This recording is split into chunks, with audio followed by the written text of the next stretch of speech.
आज का 108वां एपिसोड प्रधानमंत्री नरेंद्र मोदी मन की बात कर रहे हैं, सुनिएगा जरा। परिवारजनों के साथ जब मिलते हैं तो कितना सुखद होता है, कितना संतोषदायी होता है। मन की बात के द्वारा आपसे मिलकर मैं यही अनुभूति करता हूं। और आज तो हमारी साझा यात्रा का ये 108वां एपिसोड है। हमारे यहाँ 108 अंक का महत्व, उसकी पवित्रता एक गहन अध्ययन का विषय है। माला में 108 मन के, 108 बार जप, 108 दिव्य क्षेत्र, मंदिरों में 108 सीढ़ियां, 108 घंटियां। 108 का ये अंक असीम आस्था से जुड़ा हुआ है। इसलिए मन की बात का 108वां एपिसोड मेरे लिए और खास हो गया है। इन 108 एपिसोड्स में हमने जन भागीदारी के कितने ही उदाहरण देखे हैं, उनसे प्रेरणा पाई है। अब इस पड़ाव पर पहुंचने के बाद हमें नए सिरे से नई ऊर्जा के साथ और तेज गति से बढ़ने का संकल्प लेना है। और ये कितना सुखद संयोग है कि कल का सूर्योदय 2024 का प्रथम सूर्योदय होगा। हम वर्ष 2024 में प्रवेश कर चुके होंगे। आप सभी को 2024 की बहुत बहुत शुभकामनाएं। साथियों, मन की बात सुनने वाले कई लोगों ने मुझे पत्र लिखकर अपने यादगार पल साझा किए हैं। ये 140 करोड़ भारतीयों की ताकत है कि इस वर्ष हमारे देश ने कई विशेष उपलब्धियां हासिल की है। इसी साल नारी शक्ति वंदन अधिनियम पास हुआ, जिसकी प्रतीक्षा बरसों से थी। बहुत सारे लोगों ने पत्र लिखकर भारत के 5वीं सबसे बड़ी अर्थव्यवस्था बनने पर खुशी जाहिर की। अनेक लोगों ने मुझे G20 समिट की सफलता याद दिलाई। साथियों, आज भारत का कोना कोना आत्मविश्वास से भरा हुआ है। विकसित भारत की भावना से, आत्मनिर्भरता की भावना से ओतप्रोत है। 2024 में भी हमें इसी भावना और मोमेंटम को बनाए रखना है। दिवाली पर रिकॉर्ड कारोबार ने ये साबित किया कि हर भारतीय वोकल फॉर लोकल के मंत्र को महत्व दे रहा है। साथियों, आज भी कई लोग मुझे चंद्रयान 3 की सफलता को लेकर संदेश भेजते रहे हैं। मुझे विश्वास है कि मेरी तरह आप भी हमारे वैज्ञानिकों और विशेषकर महिला वैज्ञानिकों को लेकर गर्व का अनुभव करते होंगे। साथियों, जब नाटू नाटू को ऑस्कर मिला तो पूरा देश खुशी से झूम उठा। द एलिफेंट विस्परर्स को सम्मान की बात जब सुनी तो कौन खुश नहीं हुआ। इनके माध्यम से दुनिया ने भारत की क्रिएटिविटी को देखा और पर्यावरण के साथ हमारे जुड़ाव को समझा। इस साल स्पोर्ट्स में भी हमारे एथलीटों ने जबरदस्त प्रदर्शन किया। एशियन गेम्स में हमारे खिलाड़ियों ने 107 और एशियन पैरा गेम्स में 111 मेडल जीते। क्रिकेट वर्ल्ड कप में भारतीय खिलाड़ियों ने अपने प्रदर्शन से सबका दिल जीत लिया। अंडर 19 T20 वर्ल्ड कप में हमारी महिला क्रिकेट टीम की जीत बहुत प्रेरित करने वाली है। कई खेलों में खिलाड़ियों की उपलब्धियों ने देश का नाम बढ़ाया। अब 2024 में पेरिस ओलंपिक का आयोजन होगा, जिसके लिए पूरा देश अपने खिलाड़ियों का हौसला बढ़ा रहा है। साथियों, जब भी हमने मिलकर प्रयास किया, हमारे देश की विकास यात्रा पर बहुत सकारात्मक प्रभाव हुआ। हमने आजादी का अमृत महोत्सव और मेरी माटी मेरा देश ऐसे सफल अभियान का अनुभव किया। इसमें करोड़ों लोगों की भागीदारी के हम सब साक्षी हैं। 70,000 अमृत सरोवरों का निर्माण भी हमारी सामूहिक उपलब्धि है। साथियों, मेरा ये विश्वास रहा है कि जो देश इनोवेशन को महत्व नहीं देता, उसका विकास रुक जाता है। भारत का इनोवेशन हब बनना इस बात का प्रतीक है कि हम रुकने वाले नहीं हैं। 2015 में हम ग्लोबल इनोवेशन इंडेक्स में 81वें रैंक पर थे। आज हमारी रैंक 40 है। इस वर्ष भारत में फाइल होने वाले पेटेंट की संख्या ज्यादा रही, जिनमें करीब 60% डोमेस्टिक फर्म्स के थे। क्यूएस एशिया यूनिवर्सिटी रैंकिंग में इस बार सबसे अधिक संख्या में भारतीय यूनिवर्सिटी शामिल हुई है। अगर इन उपलब्धियों की लिस्ट बनाना शुरू करें तो ये कभी पूरी ही नहीं होगी। ये तो सिर्फ एक झलक है। भारत का सामर्थ्य कितना प्रभावी है। हमें देश की इन सफलताओं से, देश के लोगों की इन उपलब्धियों से प्रेरणा लेनी है, गर्व करना है, नए संकल्प लेने हैं। मैं एक बार फिर आप सबको 2024 की शुभकामनाएं देता हूं।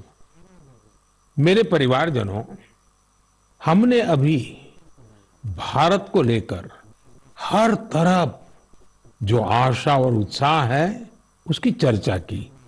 ये आशा और उम्मीद बहुत अच्छी है। जब भारत विकसित होगा तो इसका सबसे अधिक लाभ युवाओं को ही होगा। लेकिन युवाओं को इसका लाभ तब और ज्यादा मिलेगा जब वो फिट होंगे।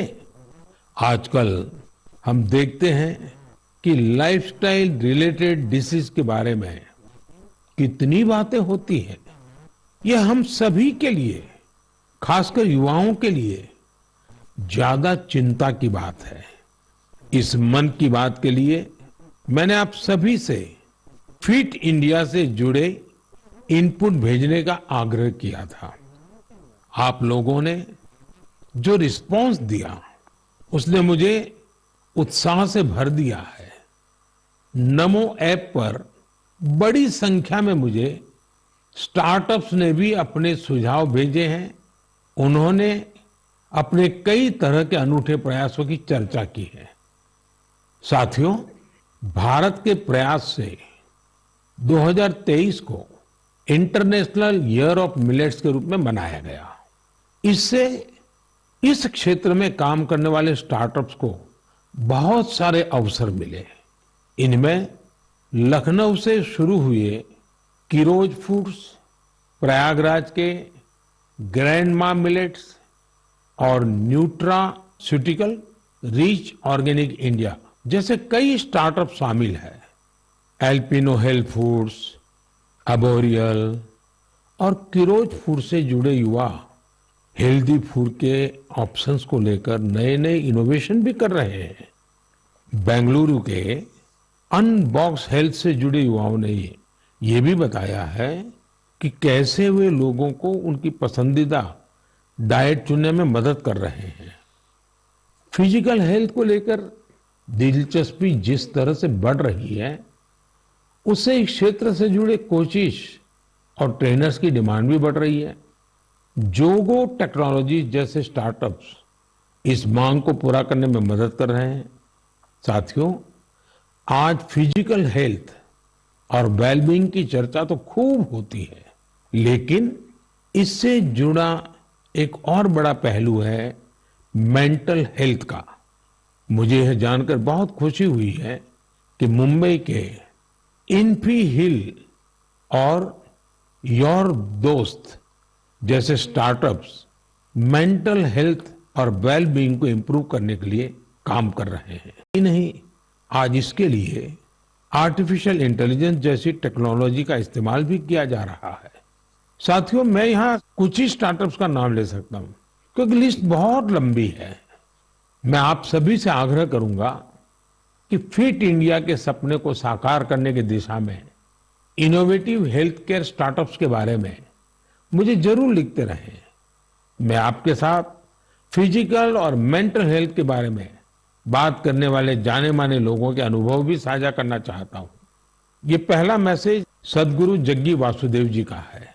ये फिटनेस विशेष रूप से फिटनेस ऑफ द माइंड यानी मानसिक स्वास्थ्य को लेकर अपने विचार साझा करेंगे। इस मन की बात में मन के स्वास्थ्य पर बात करना हमारा सौभाग्य है। Mental illnesses and how we keep our neurological system are very directly related. How alert, static-free and disturbance-free we keep our neurological system will decide how pleasant we feel within ourselves. What we call as peace, love, joy, blissfulness, agony, depression, ecstasy, all have a chemical and neurological basis. Pharmacology is essentially trying to fix the chemical imbalance within the body by adding chemicals from outside. Mental illnesses are being managed this way.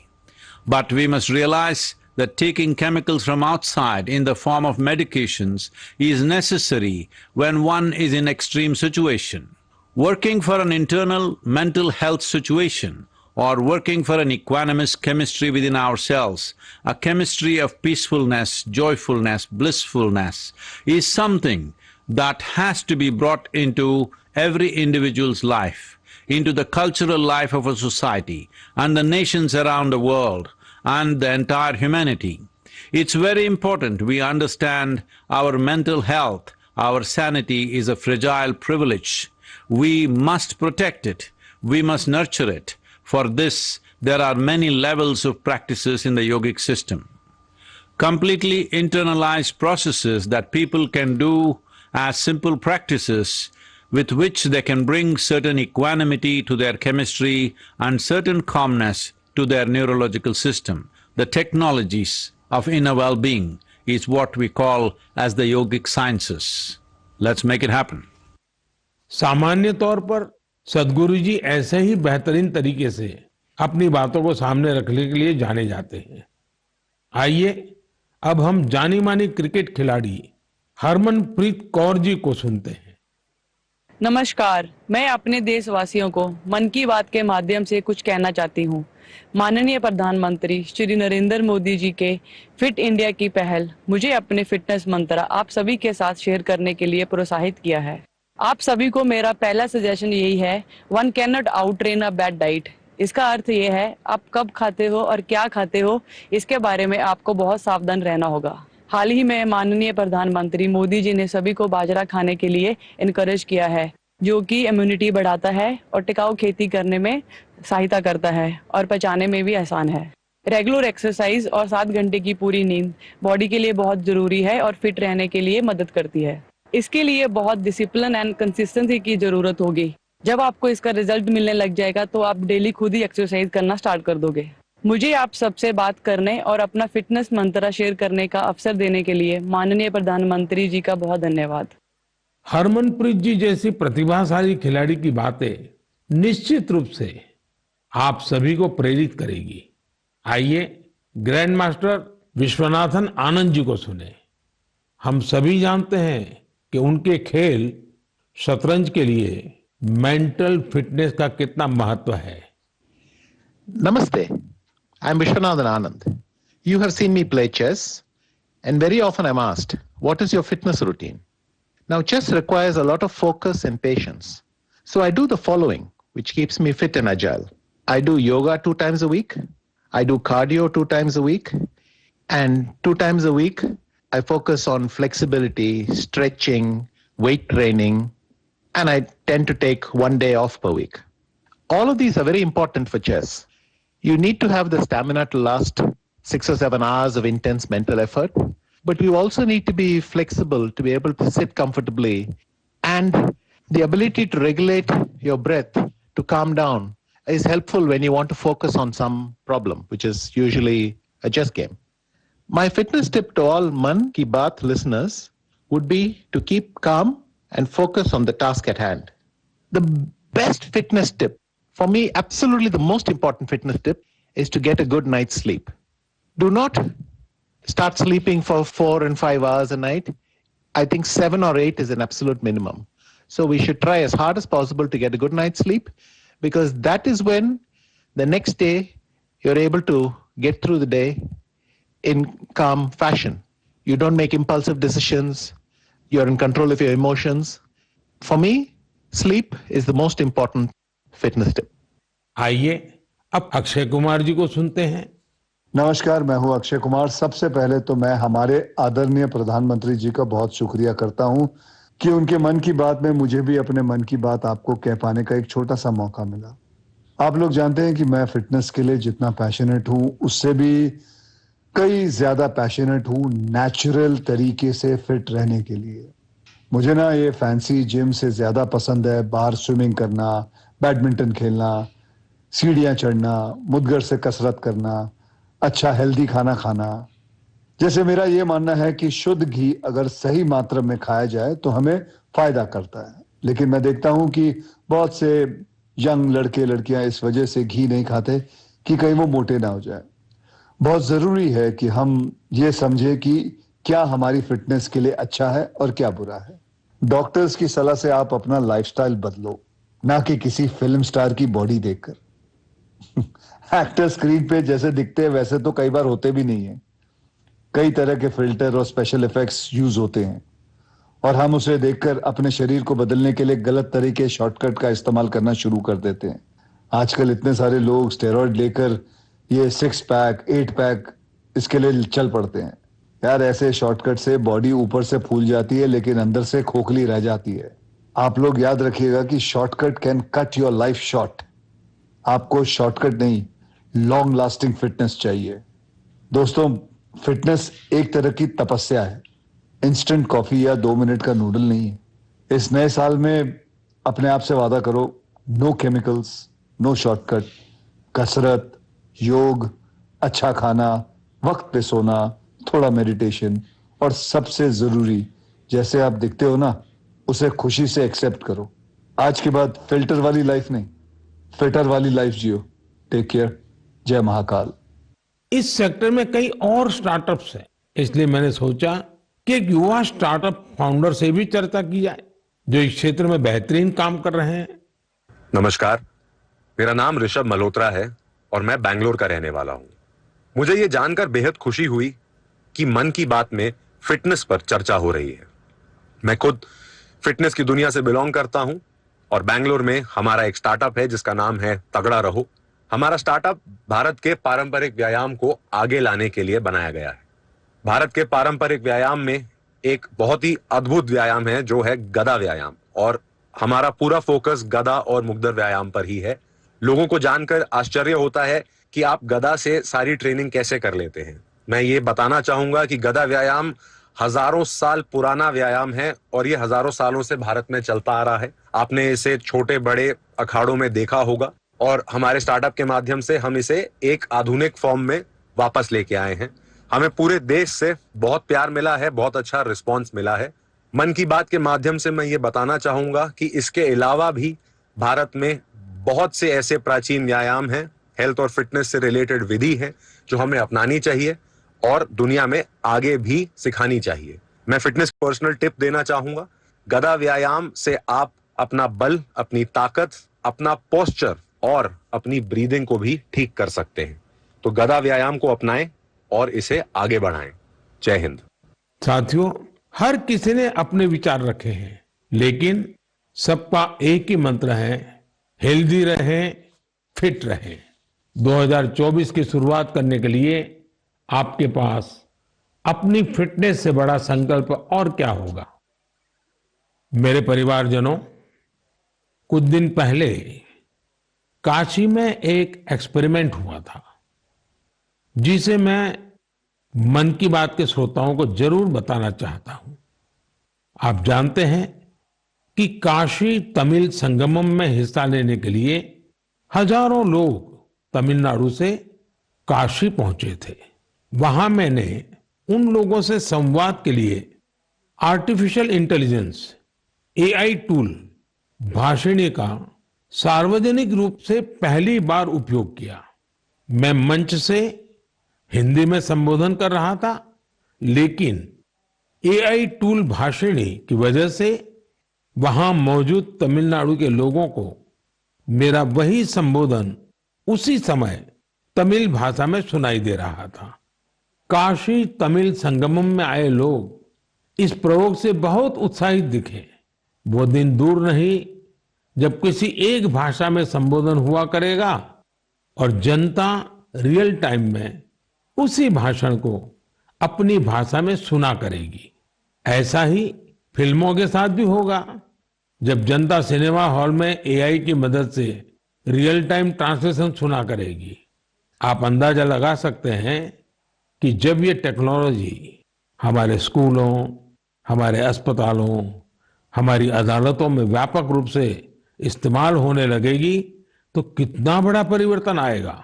मैं आज की युवा पीढ़ी से आग्रह करूंगा कि real time translation से जुड़े एआई टूल्स को और एक्सप्लोर करें, उन्हें 100% फुल प्रूफ बनाएं। साथियों, बदलते हुए समय में हमें अपनी भाषाएं बचानी भी हैं और उनका संवर्धन भी करना है। अब मैं आपको झारखंड के एक आदिवासी गांव के बारे में बताना चाहता हूं। इस गांव ने अपने बच्चों को मातृभाषा में शिक्षा देने के लिए एक अनूठी पहल की है। मंगलो गांव में बच्चों को कुडुख भाषा में शिक्षा दी जा रही है। इस स्कूल का नाम है कार्तिक उरांव आदिवासी कुडुख स्कूल। इस स्कूल में 300 आदिवासी बच्चे पढ़ते हैं। कुडुख भाषा उरांव आदिवासी समुदाय की मातृभाषा है। कुडुख भाषा की अपनी लिपि भी है जिसे तोलंग सिकी नाम से जाना जाता है। ये भाषा धीरे धीरे विलुप्त होती जा रही थी, जिसे बचाने के लिए इस समुदाय ने अपनी भाषा में बच्चों को शिक्षा देने का फैसला किया है। इस स्कूल को शुरू करने वाले अरविंद उरांव कहते हैं कि आदिवासी बच्चों को अंग्रेजी भाषा में दिक्कत आती थी, इसलिए उन्होंने गांव के बच्चों को अपनी मातृभाषा में पढ़ाना शुरू कर दिया। उनके इस प्रयास से बेहतर परिणाम मिलने लगे तो गांव वाले भी उनके साथ जुड़ गए। अपनी भाषा में पढ़ाई की वजह से बच्चों के सीखने की गति भी तेज हो गई है। हमारे देश में कई बच्चे भाषा की मुश्किलों की वजह से पढ़ाई बीच में ही छोड़ देते थे।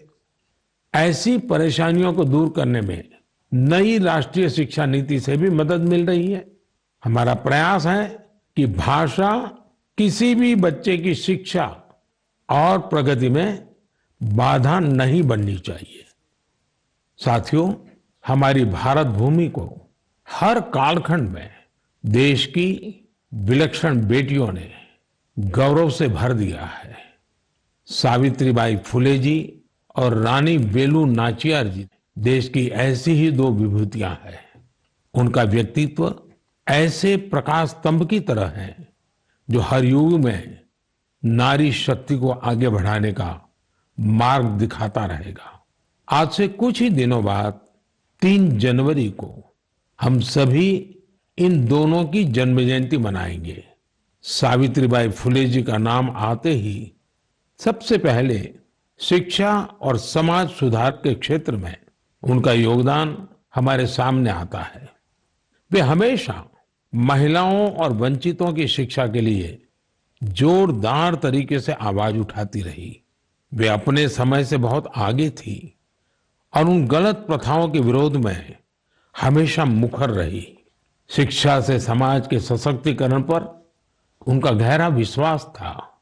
महात्मा फुले जी के साथ मिलकर उन्होंने बेटियों के लिए कई स्कूल शुरू किए। उनकी कविताएं लोगों में जागरूकता बढ़ाने और आत्मविश्वास भरने वाली होती थी।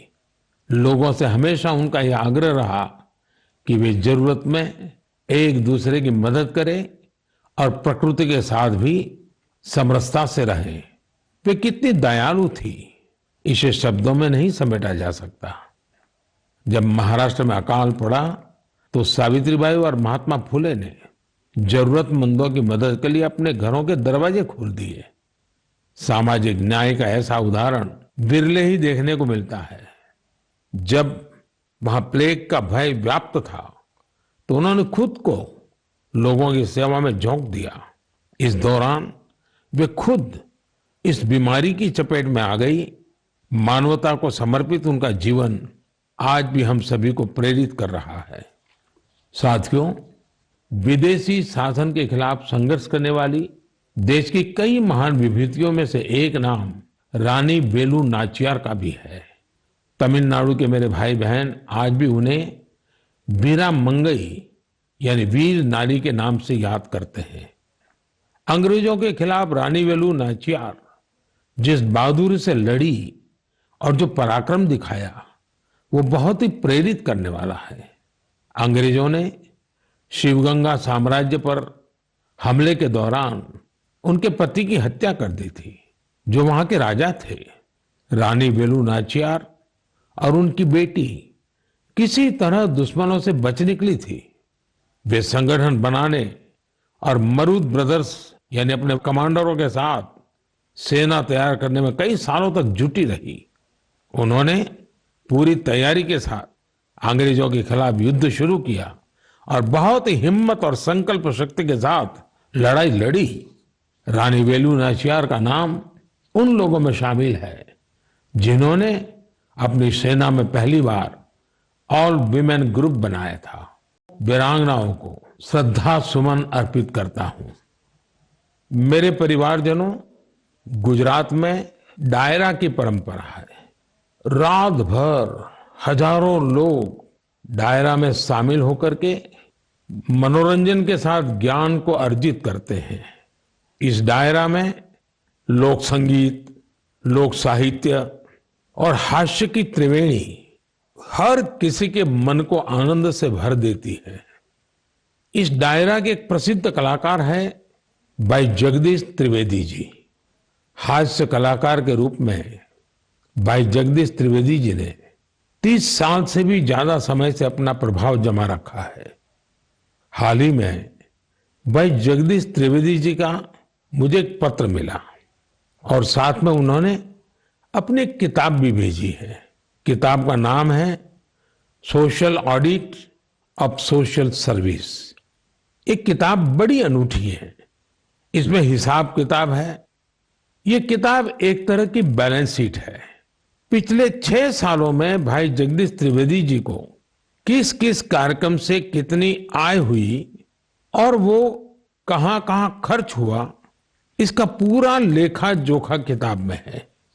ये बैलेंस शीट इसलिए अनोखी है क्योंकि उन्होंने अपनी पूरी आय, एक एक रुपया समाज के लिए, स्कूल, हॉस्पिटल, लाइब्रेरी, दिव्यांगजनों से जुड़ी संस्थाओं, समाज सेवा में खर्च कर दिया। पूरे 6 साल का हिसाब है। जैसे किताब में एक स्थान पर लिखा है 2022 में उनको अपने कार्यक्रमों से आय हुई 2,35,79,674 रुपये और उन्होंने स्कूल, हॉस्पिटल, लाइब्रेरी पर खर्च किए 2,35,79,674 रुपये। उन्होंने 1 रुपया भी अपने पास नहीं रखा।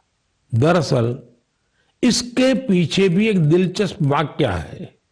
हुआ यूं कि एक बार भाई जगदीश त्रिवेदी जी ने कहा कि जब 2017 में वो 50 साल के हो जाएंगे तो उसके बाद उनके कार्यक्रमों से होने वाली आय को वो घर नहीं ले जाएंगे बल्कि समाज पर खर्च करेंगे। 2017 के बाद से अब तक वो लगभग 8.25 करोड़ रुपए अलग अलग सामाजिक कार्यों पर खर्च कर चुके हैं। एक हास्य कलाकार अपनी बातों से हर किसी को हंसने के लिए मजबूर कर देता है, लेकिन वो भीतर कितनी संवेदनाओं को जीता है, ये भाई जगदीश त्रिवेदी जी के जीवन से पता चलता है।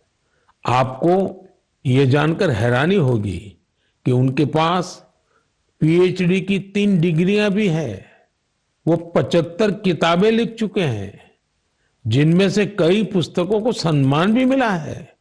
उन्हें सामाजिक कार्यों के लिए भी कई पुरस्कारों से सम्मानित किया जा चुका है। मैं भाई जगदीश त्रिवेदी जी को उनके सामाजिक कार्यों के लिए बहुत बहुत शुभकामनाएं देता हूं। मेरे परिवारजनों, अयोध्या में राम मंदिर को लेकर पूरे देश में उत्साह है, उमंग है। लोग अपनी भावनाओं को अलग अलग तरह से व्यक्त कर रहे हैं। आपने देखा होगा, बीते कुछ दिनों में श्री राम और अयोध्या को लेकर कई सारे नए गीत, नए भजन बनाए गए हैं। बहुत से लोग नई कविताएं भी लिख रहे हैं। इसमें बड़े बड़े अनुभवी कलाकार भी हैं, तो नए उभरते युवा साथियों ने भी मन को मोह लेने वाले भजनों की रचना की है। कुछ गीतों और भजनों को तो मैंने भी अपने सोशल मीडिया पर शेयर किया है। ऐसा लगता है कि कला जगत अपनी अनूठी शैली में इस ऐतिहासिक क्षण का सहभागी बन रहा है। मेरे मन में एक बात आ रही है कि क्या हम सभी लोग ऐसी सारी रचनाओं को एक कॉमन हैशटैग के साथ शेयर करें। मेरा आपसे अनुरोध है कि हैशटैग श्री राम भजन के साथ आप अपनी रचनाओं को सोशल मीडिया पर शेयर करें। ये संकलन भावों का, भक्ति का ऐसा प्रवाह बनेगा जिसमें हर कोई राममय हो जाएगा। मेरे प्यारे देशवासियों, आज मन की बात में मेरे साथ बस इतना ही। 2024 अब कुछ ही घंटे दूर है। भारत की उपलब्धियां हर भारतवासी की उपलब्धि है। हमें पंच प्राणों का ध्यान रखते हुए भारत के विकास के लिए निरंतर जुटे रहना है। हम कोई भी काम करें, कोई भी फैसला ले, हमारी सबसे पहली कसौटी यही होनी चाहिए कि इससे देश को क्या मिलेगा, इससे देश का क्या लाभ होगा। राष्ट्र प्रथम, नेशन फर्स्ट, इससे बड़ा कोई मंत्र नहीं। इसी मंत्र पर चलते हुए हम भारतीय अपने देश को विकसित बनाएंगे, आत्मनिर्भर बनाएंगे। आप सभी 2024 में सफलताओं की नई ऊंचाई पर पहुंचे। आप सभी स्वस्थ रहें, फिट रहें, खूब आनंद से रहें, मेरी यही प्रार्थना है। 2024 में हम फिर एक बार देश के लोगों की नई उपलब्धियों पर चर्चा करेंगे। बहुत बहुत धन्यवाद।